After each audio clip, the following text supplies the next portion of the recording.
going to be from the Mikmaw people. You know, because everybody, I know this too. You know, we hear stuff in Nova Scotia, we hear stuff on Facebook, but everybody's jostling for power of some kind. Everybody wants to be somebody. I want to be a medicine man. You know, I know of people who have gone to Nova Scotia and 6 months they were back here. Suddenly they're a medicine man. Oh. It takes years and years to, you know, to be a medicine man. And you have to be an understudy to a Bowen at one point to be a medicine man. It's not easy work.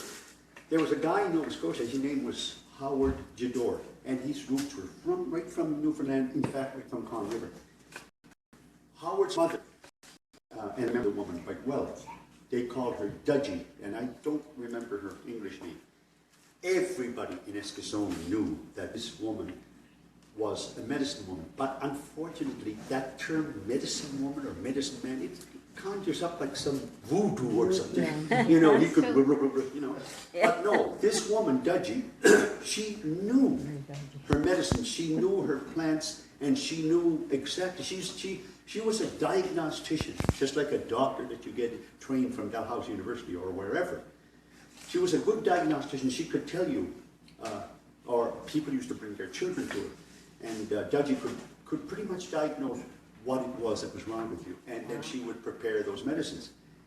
Boy, she was a popular woman. Nobody had to say, Dudgy never said she was a medicine woman. You know, that's the first sign of, you know, that, which I'm going to talk about in a minute. That's the first sign of humility, which we need quite a bit more of. And Dudgy was, she was such a respected woman, and she was very, she wasn't the one who wanted to be front and center all the time. Couldn't care less. In fact, there were times she said, oh my God, this is so bothersome. But to go back to her son Howard, when Dudgy died, her son Howard, people said to Howard, over the years, I mean, she raised you, you must have learned something. And Howard said, of course I did. He said, then why don't you carry on the tradition? Howard said, I don't want it. I don't want it because the bloody work that's involved with being this person, this medicine person, someone who knows it. She said, it's unbelievable. She said, my mother worked hard, very, very hard. There was never any money, no exchange, just great respect. She'd never go hungry. Anytime she needed help, people would help. There's never any money. So Howard knew that, no, he couldn't do that. And Howard didn't accept it.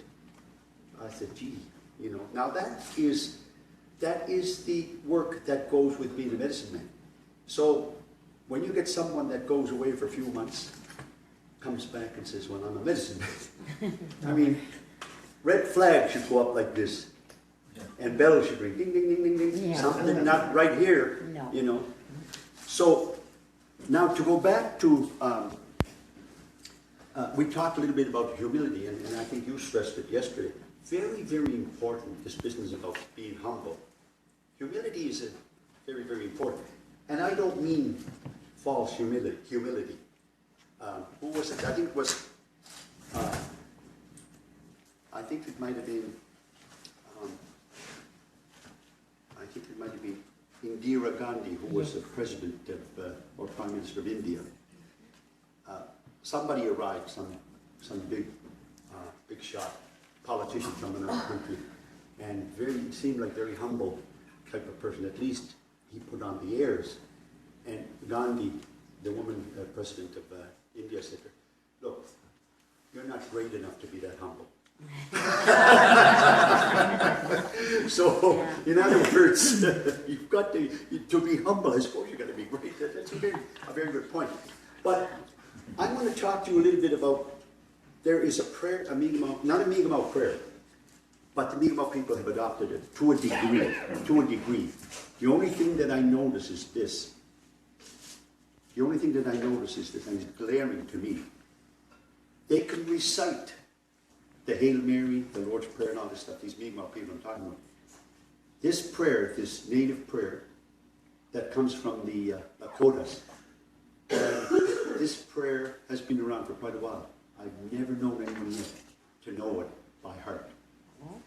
You know, so it's like they don't quite respect it. It's not good enough. It was just given by an Indian. You know what I mean? And not anyone from our tribe or their tribe has ever elevated this man. His name was Yellow Lark. Nobody, he was never elevated to God status. So people, you know, he was just an Indian, you know, maybe he had a little bit of respect. I don't know if I want him. But they were quick to learn all of the other ones. Again, that conditioning, you know, left to us by God. Remember how many times have we told this prayer is left to us by God? Well, poor Yellow Lark, just a humble Indian, left us with a beautiful prayer. Nobody knows it by heart. They should be rhyming it like that. But I'm going to discuss it right now. I'm going to discuss it. Because the reason why I want to discuss it this morning, because we talked quite a bit about spirituality yesterday, and this particular prayer by Yellow Lark is oozing with humility. It's just dripping with humility when you hear the prayer. Now, this same prayer, I'm going to tell you, you probably have heard it before, but not under the name of Yellow Lark, although he's the one that wrote this prayer. You know it probably as Dan George's prayer. Remember that? Yeah. Yeah, that's not his prayer. It was written by Yellow Lark. Yeah, and Dan George wrote it. But Dan George said, and you'll find this on the internet, you can check me out on this very easily on the internet. Dan George said that it's a universal prayer that is uttered by other tribes in North America.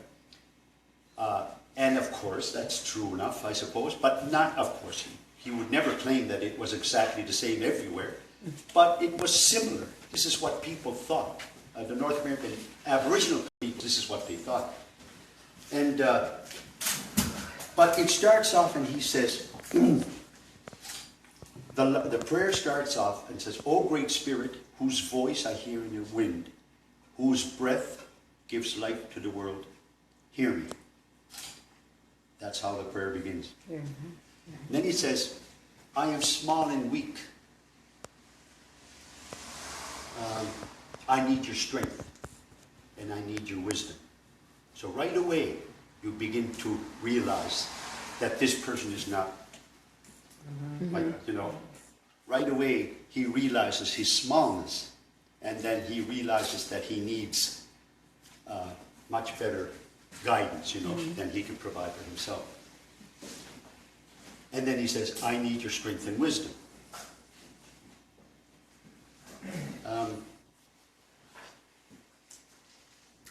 May I walk in beauty. May I walk in beauty. And make my eyes ever behold a red and purple sunset, which is something I was waiting for last night. Over at the boot. These two people took me there. What a sight that is. So may I walk in beauty, make my eyes ever behold the red and purple sunset. That is incredible. It's almost like saying, it's something that I was saying yesterday. You don't have to wait to die. You know, and as I said it again, I'll say it again. Mikmaw people with the right kind of thinking do not have to wait to die before they see their Creator.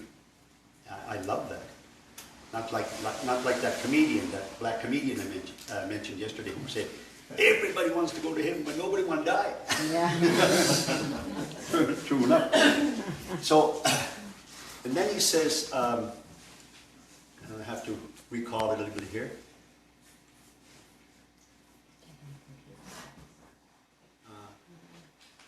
Make my hands respect all that you have made,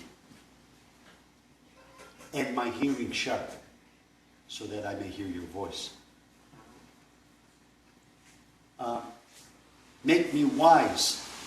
Now this is very interesting to me. Make me wise so that I may understand all that you have taught my people. That's a big request. But it's not to be taken too literally. In other words, he's saying, don't forget, I mean, our people have lived here for thousands of years. And they learned to live harmoniously in this land. Harmoniously. Our people were rich. No money, but very, very rich. They had all kinds of land. The food was great. And some of the diseases that we experience today were non-existent. So he says, make me wise, help me learn the lessons of our ancestors, basically. And then he says, let me see now. Help me learn the lessons that you have hidden in every leaf and in every rock. Once again, you're asking for quite a bit. All of that is possible with a clear mind. That's important, and that's where humility comes in. That's the importance of humility right there. It's possible with a clear mind. You don't have a clear mind when you're jostling for power, or if your main intention is to line your pockets with money. You know how powerful money is. Wow. And, you know, we learned well from the white man. We learned too well from the white man. Money is a big, you know, money is a big pull. And then he says, I seek strength not to be superior to my brothers and sisters, but to be able to control my greatest enemy, myself. Once again, he's making the point that it can happen to any one of us where we get our heads a little too far beyond the height of the clouds. It could happen to me. And that's one of the reasons why it's always good to work together, not independently, so that like my children say to me all the time, oh, get off it, Dad, when you were young shit. And good. I mean, they kept me. My wife did the same thing. She was a very good stabilizer for me and told me where to get off when my head was getting a little bit tired. So I learned more than once. And then he says, make me always ready to come to you with clean hands and clear eyes, so that when life fades as the fading sunset, my spirit will come to you without shame. Isn't that a beautiful prayer? Yeah. Very, very beautiful. And you can, when you listen to that prayer, I can just imagine how incredibly wise that yellow lark was, you know, to be able to, I mean, I can only imagine how much he had considered in his lifetime to come up with something so profound as that particular prayer. And now, having said that prayer, I'll tell you right now, I'll try to be as honest as Curtis has been with his life. I'm just not a praying type of guy. I'm not a praying type of guy. To me, the business about the God is dubious. You know, not all that. But if you ask me, do I pray at all? Of course I pray. But who do I pray to? Since perhaps I don't believe this, at least not the Christian God. So who do I pray to? Well, I'm of the opinion, just like all of the other life that exists on this planet, I'm of the opinion that we have this divine nature within us. You know, so when like for example, when I recite this prayer, this Yellow Lark's prayer, I use it as a reminder to keep my feet on the ground. It doesn't matter whether I believe in God or not. That's immaterial. You can believe all you want. Knock yourself out. You know, most of our people do believe in God. That's great. But for me, not exactly. But those prayers are important to me. They're very important to me. And I'm sure if there is a creator, the creator would understand my reasoning for being this way. I want my feet on the ground. I don't ever want to, you know, come in and say, oh, look at my wings. But mostly, look at my halo. It ain't going to happen. You know, so when I heard yesterday about, you know, people suddenly taking it upon themselves to give themselves these exotic titles, if we could only bring in, even now, some of the elders that we have. Curtis keeps mentioning Becky Julian. She's a pretty wise lady. If we had Becky come in here, and Becky, we'd say to Becky, what do you think of these titles, Becky? Becky would snicker. like that, yeah. Same thing with a lot of other elders. It's so un-Mikmaw, I guess you could say, that they would just laugh and stuff like that. But yet, they're so respectful, you know, they never really say too much. There's an expression that the elders use, and Dr. Granny was one that used it a lot. You'd say something to her, and if it was really off left field somewhere, she would say, "Eduk suet." And that expression means, well, possibly, maybe. Instead of saying you're full of shit, say, possibly, maybe. That is a very polite way of, you know, of dealing with it. And great admiration for these elders that I have spent time with. In fact, the lady that's coming is it today that Angela's coming? Yes, she is. Angela will be here today, Angela Robinson will speak. And Angela spent time with Dr. Granny also. And Angela has a PhD, she did a lot of her research in Nova Scotia, and she was well liked, and Angela she never put on the airs. She just pretty simple, and she learned a lot from Wilfred Prosper as well as Dr. Granny, but particularly Wilfred Prosper because Angela made some fish and brew, is that what they call it? She made that for him, and he loved it. So right into his heart. So these things that we talked about yesterday, like for example, I heard yesterday that someone had said that we should, here in Newfoundland, we should learn these dialects, these other dialects, New Brunswick, Restigouche, and so on. I'm going to put this in your heads now. There are no other dialects of Mikmaw. Here's what a dialect means. A dialect is the languages under the Algonquian stock. And there's 51 of them. Those are dialects. You have Mi'kmaw, I mentioned some of them yesterday, Mi'kmaw, Melisee, in Maine, Passamaquoddy, Penobscot. Further down Massachusetts, you have Narragansett, Wampanoag, Pequot, Massachusetts, Eastern Abenaki, Western Abenaki, Mohegan. Those are dialects. But in the Mi'kmaw culture, there is only one dialect. But there are variations to this dialect, this same dialect. The Restigouche people in Quebec and the Mi'kmaw people in Newfoundland, they speak the same dialect. Don't be fooled when someone says, we should learn all of the dialects. Because there aren't any, there's just the one. Now, let me give you some differences. I go to Big Cove, I have absolutely no problem. In fact, they asked me to go and teach there in Big Cove. So if my dialect was that different, I mean, why would they call me? But they do call me, because they're interested in this Francis Smith orthography, because it represents the Mikmaw sound system, which I'll explain in a minute. And we worked on it. It took 6 years of professional work to be able to get it to what it is now. And it's pretty much accepted. Restigouche has very close, with the exception of maybe one letter. I think they're different. And but anyway, so these languages, if I go to Big Cove, they would say, I might have mentioned it, they'll say, in Nova Scotia, I'm taking your picture.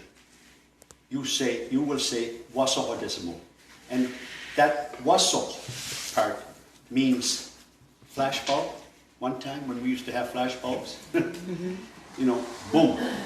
And that is, the Mikmaw people called it, waso hadesimo. I'm going to flash you. I don't mean this.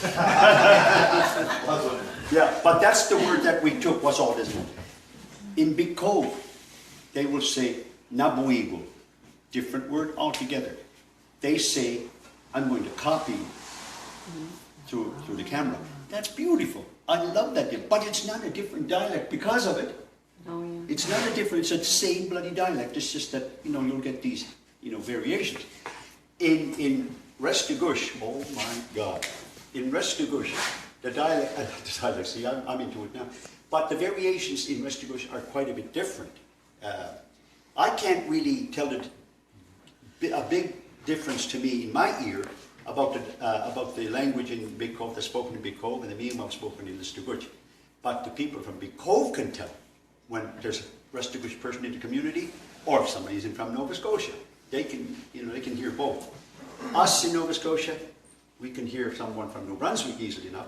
And if we hear someone from Restigouche, we might think he's from New Brunswick as well. The distinction is there, but we can't hear it as well as the people from Big Cove, who are closer to them. And it's very interesting because one time after a ball game, I was invited by this 2 women and a man to go over to their house and sit down, have a nice beer and something to eat, you know. And so the ball game was finished, we all went over. All of a sudden, while we're sitting here talking, and we were talking about language at the time, because they're so, you know, interested in Nova Scotia and this part, let's say, Mikmaw. So while we're sitting there talking, all of a sudden, the telephone rings and one of the women gets up and she answers the phone.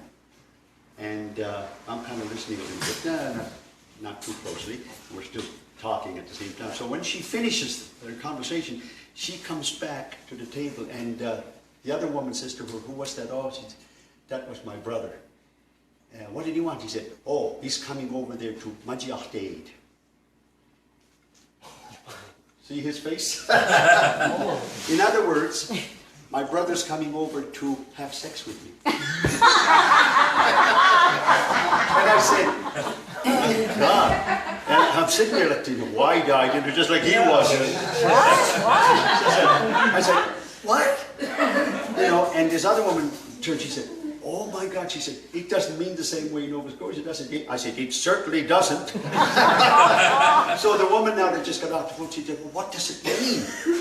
So I said, "Well, let's say there's a little incest going on here." And then when I told her exactly what it meant, she was like, "Gosh," "Oh, no." He said, "Really?" I said, "Yes, that's what it means in Nova Scotia." She said, "Oh my God." She said, "Oh, I'm so glad you told me that. I will never say that. I will never say." What she was saying, I guess her and her brother were teasing each other over the phone, and she was supposed to do something for him, and she forgot all about it, and he had told her over the phone, "I'm coming over here, I'm going to beat the hell out of you." Oh. That's what that meant in Restigouche. But not in Nova Scotia. That was totally different word altogether. So anyway, you see, but again, I asked the question, does that make it a different dialect? No, it doesn't. But you again will have these words. Because once again, we would have difficulty in communicating with those people if those dialects were different. But they're not that different. Conversation, no problem.